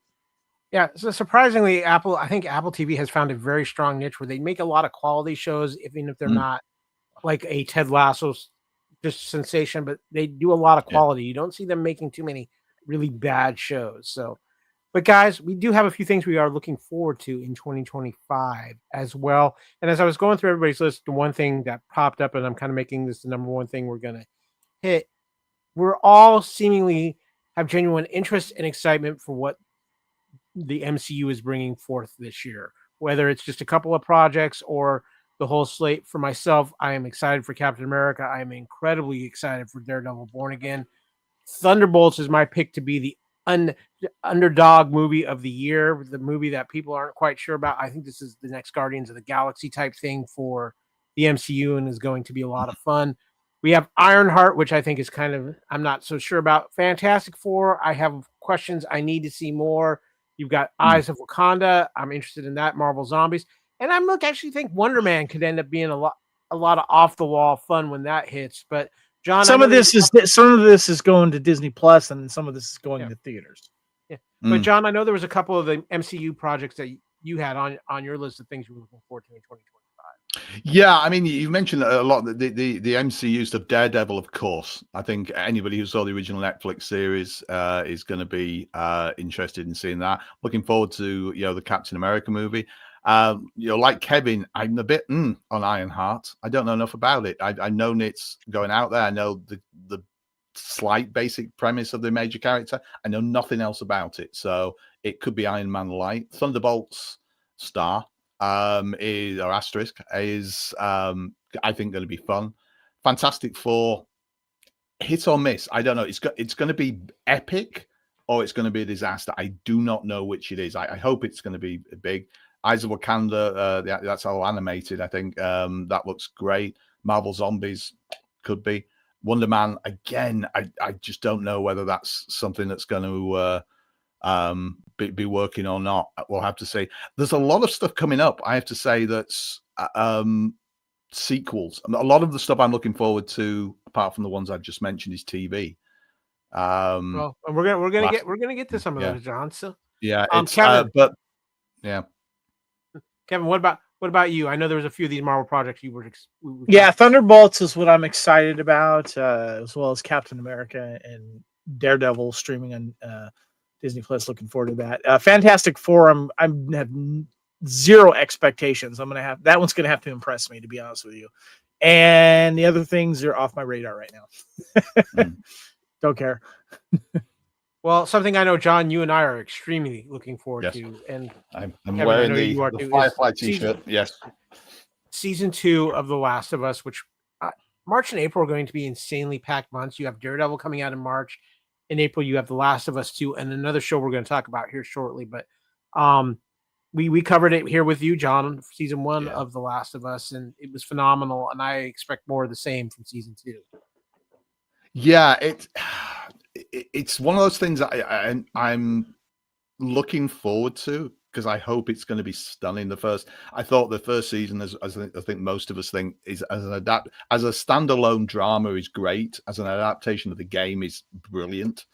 And those are both things that I'm going to have to be very careful with for the second season. I'm going to be speaking very carefully here, because even though people have seen The Last of Us, season 1, some people won't be aware of some of the story elements of the last season, season 2, if it follows the sequel game. It all depends on how they do it. They've said, from what I understand, that they're not going to try and fit everything of the second game into one season, which I think is very smart. But how they play the story out is going to be the yay or nay of it, I think. Looking at the trailer seems to pick up key points from all the way along the game, the sequel games, The Last of Us Part 2 game, which makes me wonder how they're going to pass out the story. It's all going to be on how they do that as to how well it's received, because there's going to be extreme reactions one way or the other. I think the casting is great, particularly with some of the new characters coming in. And the story of the game is ripe for turning into a live action series.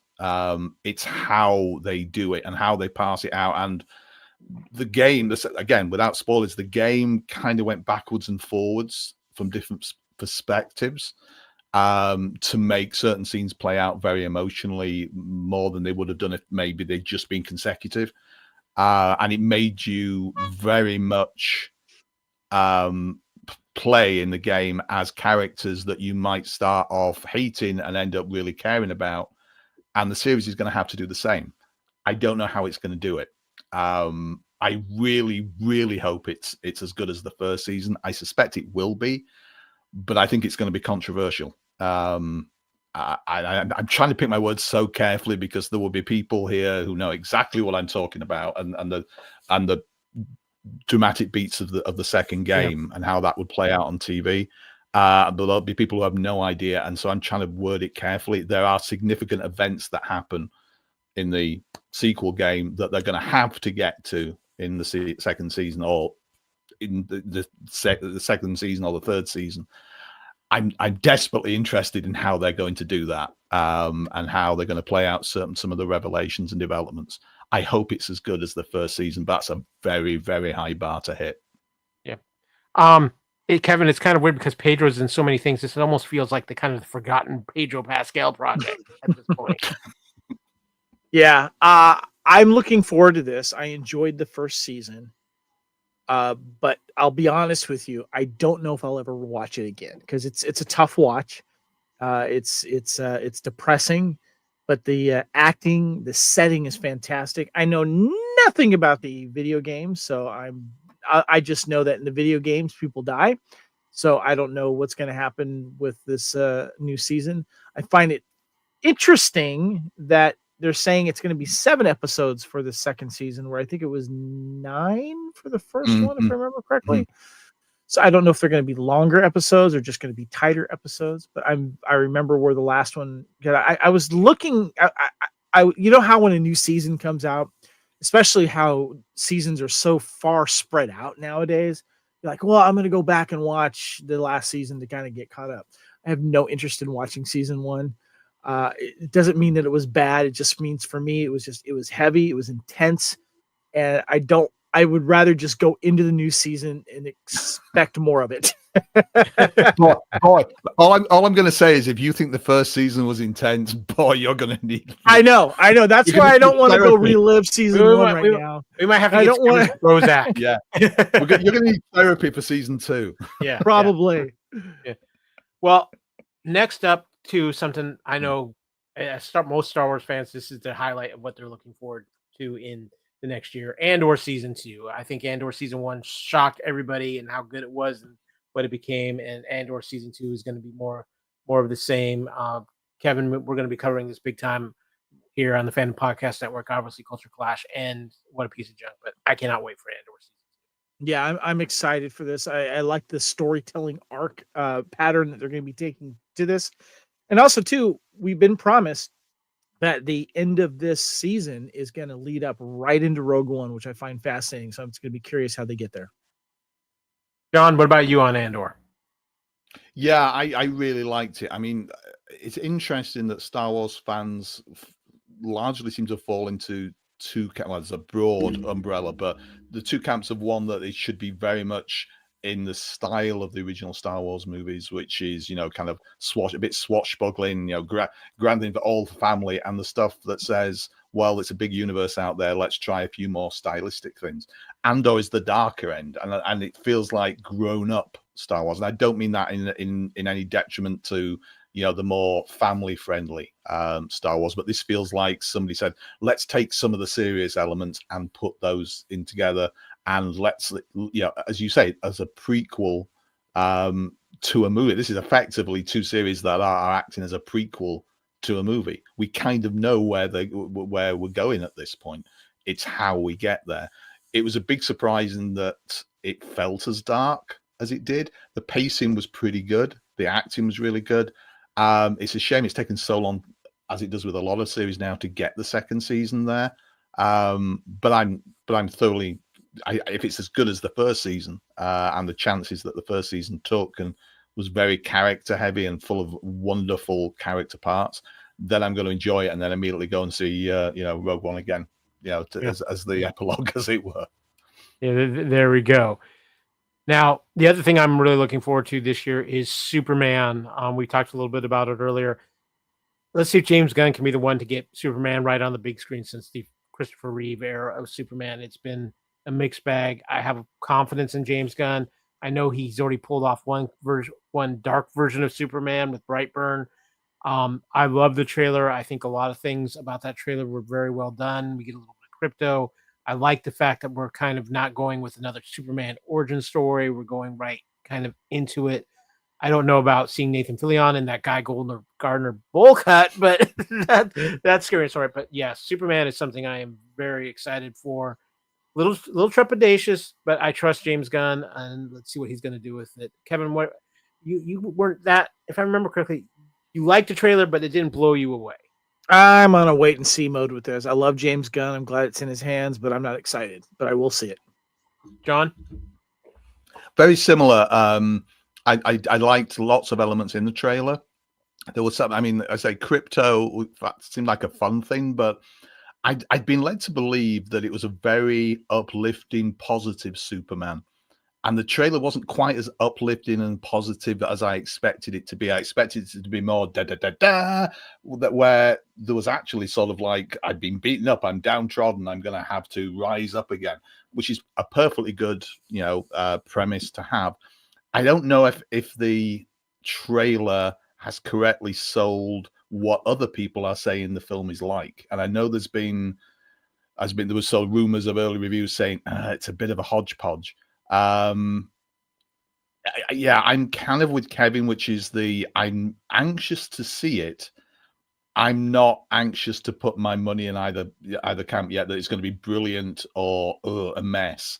I think it's probably going to be a decent enough movie. I don't know if it's going to be a Superman for our generation, kind of, you know, Christopher Reeve moment. Yeah. I think it's going to be a decent movie. I don't know. I don't have the confidence that it's necessarily going to be in my top 5 movies of 2025 at this point. It could be. It could be in the top 10, or it might just plummet out. I don't know at this point. It's hard to tell. I just wanted to do one thing. I want it to be a decent enough movie to where it launches the new DCU and brings hope back to that universe. Yes. It doesn't need to be a great movie. It just needs to be fun and then kind of launch the Gunn universe in a good direction. I want it to be aspirational. Yeah, I mean, again, you know, without sort of veering the subject matter off, 2025, I have serious reservations about. We're 2 or 3 weeks in, and I'm going like, are we going to make it to Christmas? I don't know. This is very dark and kind of depressing time that we're in. I need Superman, and I need maybe even the Fantastic Four to be those kind of aspirational things, not as escapism, but, you know, to our better angels, as it were. I want something that says we can be, you know, we can be better. This is the best. We can be aspirational. I need those type of movies this year, and I'm really hoping Superman is one of them. Ghostbusters Quick Response Unit. I'm cautiously optimistic, but I'm afraid it's full of too many other characters in it, and I think that's a fair point because we've seen some of these comic movies get oversaturated when they don't need to be. But there's a lot of other things to looking forward to as well. We talked about Marvel, we talked about Andor, but this is all about Kevin right here because it's all about John Wick and suiting up for Kevin. Yeah, this is part of my list here. Is I love the world of Wick and the ballerina, starring Anna de Armas as the ballerina. We get a touch of the ballerina world in John Wick 3. And this film takes place between John Wick 3 and 4. And so we'll have John Wick, of course, make a cameo in this, have a smaller role, as well as Winston and the other characters in this. I'm just really excited to see more of this underworld that has been one of the most fascinating aspects about this franchise. And I can't wait. I love Anna. I think she's great. I think she was the best part about the last Bond film. She was not in it enough in my mind, but I'm excited to see her in a role like this kicking ass, and I cannot wait to see more World of Wick. Anything in the World of Wick I'm in. I think it's one of the most brilliantly built worlds we've seen in a while. But John, what about you? Are you in on Ballerina? Yeah, well, Anna de Armas, yeah. I mean, yeah. Anyway, it's yeah. I mean, it looks like it's going to be one of those things that it does exactly what it says on the poster, kind of thing. Yeah, you know everything about this movie, so if you like it, it's because of everything known. And if you don't like it, it's despite that. It's one of these things I think is going to deliver it to exact expectations, no more, no less. And that's perfectly good enough. You know, a good John Wick movie, you know what you're going to get. And if it delivers that, and I know, again, this has been one of those movies that people have gone, you know, is it going to be re-edited or whatever? We'll see. But it looks like at the very least it's going to be an entertaining movie. You know, whether it will do anything groundbreaking, I don't know. But it should be fun to watch, which is, again, one of the requisites, I think, of good cinema. And Kevin, something I should have been on my list, but Reacher season 3, which is just a few weeks away now at this point. Yeah, I can't wait. Coming out February 20th, Alan Ritchson has done a great job as a character. He has embodied that character literally. I can't wait. I think I'm going to go back to season 2 and rewatch that to prepare for season 3 here. Such a fun series. I got my dad into it too, so it's a show we bond over. He loves Reacher, and so I can't wait. I'm really excited. John, have you? He's no Tom Cruise. He's no Tom Cruise though, is he? Definitely, he's not Tom Cruise short, if that's what you mean. Yeah, I enjoyed the first one more than the second. The first season more than the second, but I enjoyed both. So I think the Reacher series 3, I think apparently is going to go a little bit more back to the kind of first one. And we're now talking spin-offs and stuff as well. So yeah, it's fun. Again, guilty pleasure fun. You know what you're going to get and enjoy it. Yeah, it's high up on my list. I can't wait for that. Kevin, this is another one. You nailed it. Probably late 2025 as far as what I'm hearing right now. August for Peacemaker season 2 is what we're looking at right now, Kyle. Yeah, I cannot wait for this season. Back. Yeah. I'm sorry, Kyle. What? I said John Cena back in one of my favorite roles of his. Yeah, I'm curious to see how this is going to tie into the DC world more as well, because we get kind of mentions and stuff in the first one. But the most important thing is I'm really curious about the opening dance sequence. If they're going to do it a different one, keep the same one. I never once fast forwarded past the opening dance sequence intro of Peacemaker. Absolutely loved it. Can't wait for season 2. John, this show has got to be a guilty pleasure. I mean, Cena is so over the top in it. And why is this a guilty pleasure? This should just be an awesome pleasure. I didn't love it as much as some people did, but I appreciate it. A bit like Kevin said before. It's one of those things that I watched. I have no desire to watch it again, but I enjoyed it. The silliness and stuff over the top of it in the moment. While I would watch Wolverine and Deadpool again, I don't know if there would be so much in Peacemaker that would make me enjoy it more the second time. It's just like, yeah, enjoy the. I do think there's a guilty pleasure to it, but it's a like, yes, it was superhero fun, vigilante that likes hair metal. Come on. It's a dream. It's a dream. It's Kevin's dream in real life. That old trope. Well, Kevin, you had an honorable mention too, and this is something I'm incredibly looking forward to, and that's finally season 2 of Wednesday. I love season 1. It was so well done. I cannot wait for season 2. Beautifully crafted. Definitely, Tim Burton-esque and stuff. And, Jen Ortega was just wonderful. But the supporting cast, you can't throw out with the bathwater. They were fantastic. And I can't wait to see where they go, how dark it gets. And I'm really excited for it. This is my honorable mention for coming up this year. John, did you watch season 1 on Wednesday? Yeah, I mean, I can see exactly why I was excited. It's very easy to tell early on why it's popular. It sets its stall out, I think, pretty quickly, and says this is what you're going to get. And I think again, there's something to be said for that. That you have a show where from the outset, the IP is known. People know what they're going to get. A few surprises and a few twists in there, but if you tune in, what you're going to get.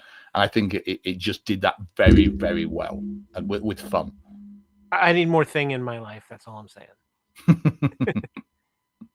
And John, you brought up one that I am very curious about this film. This could be hit or miss for me. Mickey 17 with Robert Pattinson in it, of course. Why can't I think of the movie now? Parasite. Yeah, by the people who did Parasite. I'm curious of why this is on your list, John, because I mean it's intriguing, but partly for that very reason that I over the last 6 months I keep hearing snippets about this, and every snippet is interesting. I haven't got a handle on this movie at all, apart from the fact it could be a little bit like Moon, played out with a different kind of vibe to it. And I like that. Almost everything comes pre-packaged now, where I know exactly what I'm going to get, and that's fine. If it's something I know I like, it's like that's great. I know it's like your favorite food. You kind of go, I know what I'm going to get. That's going to be great. This is one of those things. This is one of the movies that has me kind of intrigued because I'm not quite sure, and anything that's that hard to pigeonhole gets my attention. It's for those who don't know. I don't think I'm spoiling anything because it's been in the trailer. Effectively, Pattinson's playing this character who keeps getting killed off, and they keep reviving versions of him to do the kind of. The trailer looks hilarious. Yeah, it looks smart and funny, and I still don't know what to make of it. And that's the reason it's going like, okay, this is one I want to see because I want to see whether I like it. I might hate it. I don't know. But the little snippets and the trailers and bits and things that I've seen make me think it's not like any other movie this year, and that's got to be something. Speaking of intriguing, one that comes out right around the corner, and another one that you had on your list, John, and I'm intrigued about this too, is The Gorge. Yeah, I don't know if you've seen the trailer for it. The trailer sells the idea really, really well. For those who, I mean, again, it doesn't tell you everything, but the premise being there is this area of the world that has this giant gorge of the title, a giant chasm, and effectively you've got kind of the east on one side, the west on the other, who have one guardian on either side of it, one soldier on each side, just to make sure nothing comes out of this gorge. There's something they got one job. Yeah. And yet again, another Apple TV, and they must never talk to each other. The people on either side of the gorge. And of course, something goes horribly wrong, and they have to work together. And you've got Miles Teller, you've got Anna Taylor-Joy, and you've got Sigourney Weaver. I have no idea what role Sigourney Weaver actually plays from what I've seen, but Miles Teller and Anna Taylor-Joy are the two, the soldier on each side of it, and they strike up this kind of illicit communication between the two of them just to keep them, entertained. And then they realize that there is something down there, and they're going to have to do something and maybe even go into the gorge. It looks like it's one of those clever, fun movies that might not be in my sort of favorite ones of the year, but certainly looks like I'll be entertained by it. And it looks fun. And again, that's my buzzword for the moment, which is if something will lift me out of everyday horrible life in that sense and give me something entertaining. This looks like it will be a guilty pleasure at worst and could be something better than that. Real quick, just one I'm going to let you slide on a little bit because everything I'm hearing is saying 2026 for it. But Predator Badlands, the crew from Predator Prey, is got their next film. Everybody on the creative side is back for it. I'm very intrigued about this. I want to see a trailer for this desperately because I'm really looking forward to what they might bring. Yeah, and I understand there's two Predator movies effectively coming, an animated one and a live action. You might be completely right. It may slide into 2026 at this point. The last thing I heard was that the original plan was in December, and I have a feeling that may be shifting a little bit now. But again, it's something that's I was, as most people were, I was pleasantly surprised by the last movie. And this could be again. It's one of those things all to play for with Predator movies. It can either be really interesting, really clever, or just really fun, or not actually that good at all. And I've enjoyed the last one. I've enjoyed a lot of the Predator movies in one way, shape, or form.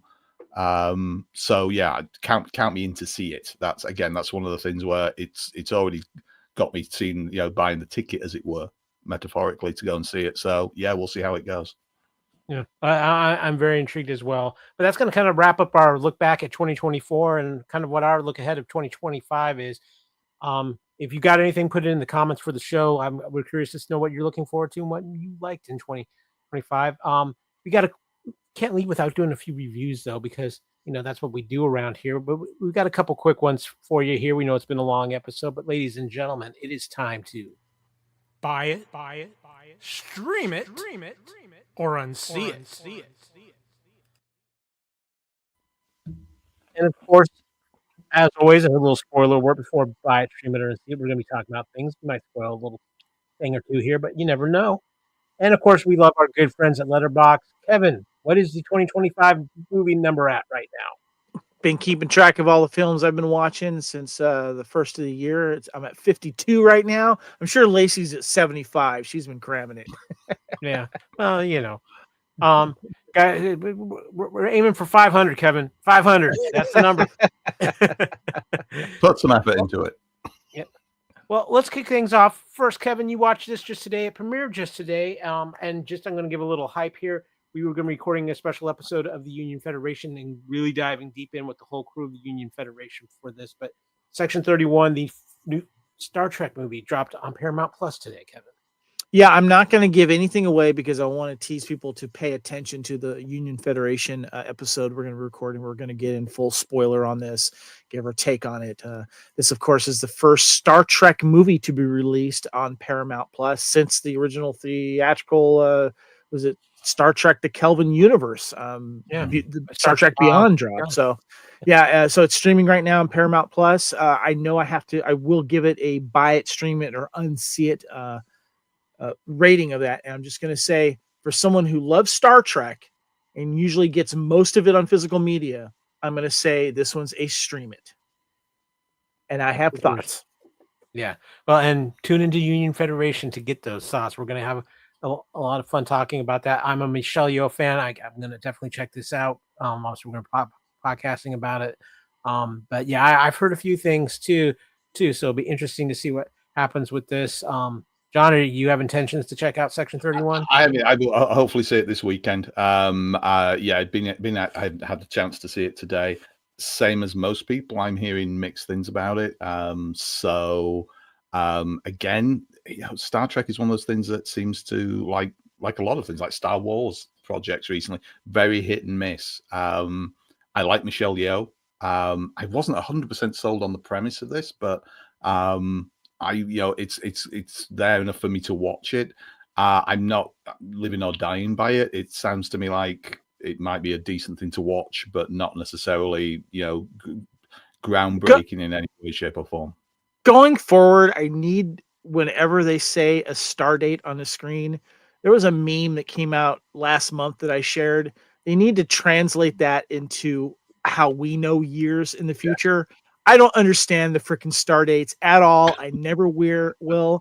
I wish they would translate that for us. That's one of my biggest pet peeves when they say whatever the star date is. Just tell us what year it is in human, time now. Damn it, Kevin! I'm a doctor, not a calendar. Well, up next, I'm going to actually hit something that Kevin talked about last week. Back in action with Jamie Foxx and Cameron Diaz. Cameron Diaz's first film in 10 years. I watched it shortly after we did the podcast last Friday, Kevin. I really enjoyed this. This was a lot of fun.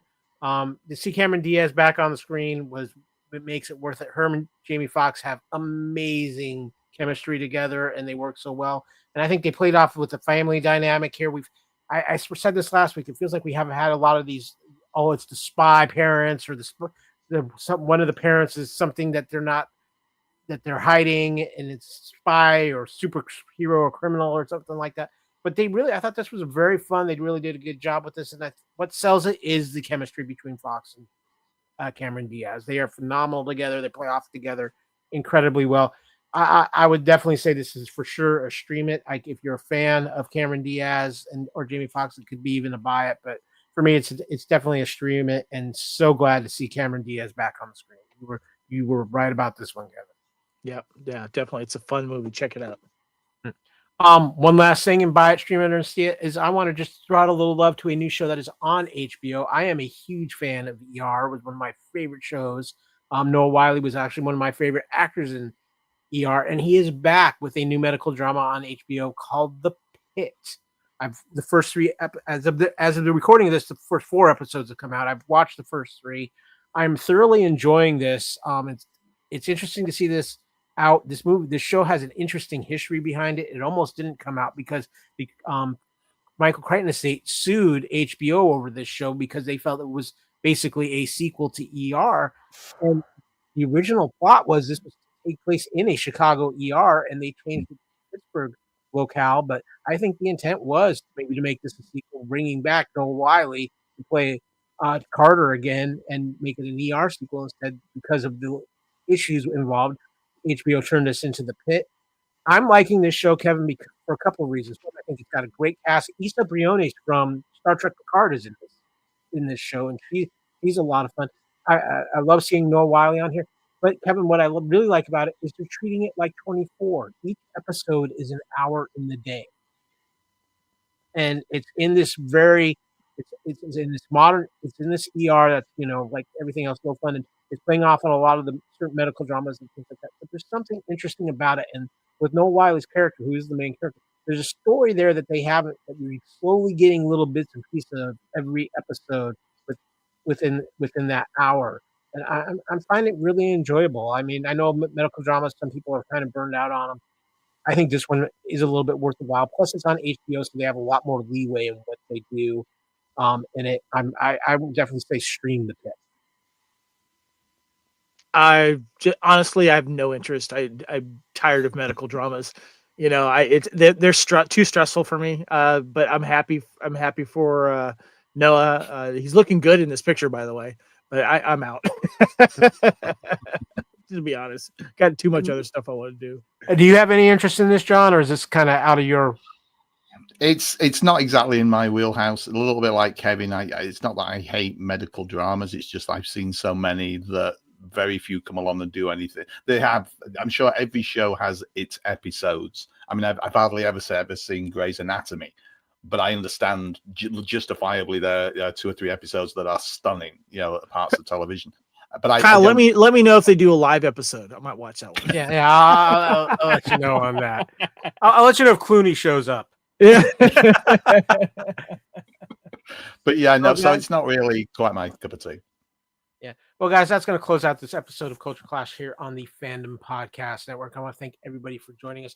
I want to thank John for joining us. Yay, John! This episode. We always love having you on. Like I said, we brought in a ringer for opinions. He's one of the best. John, where can people find you on social media and things that you're doing these days?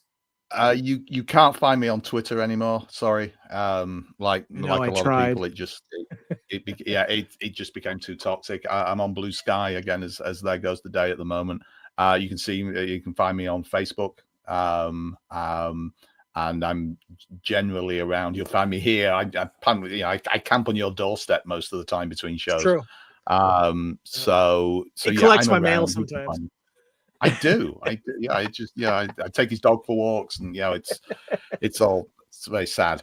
But no, so I'm basically around. I'm kind of working out what Blue Sky, as I say, is I moved from Twitter across to there like a lot of people.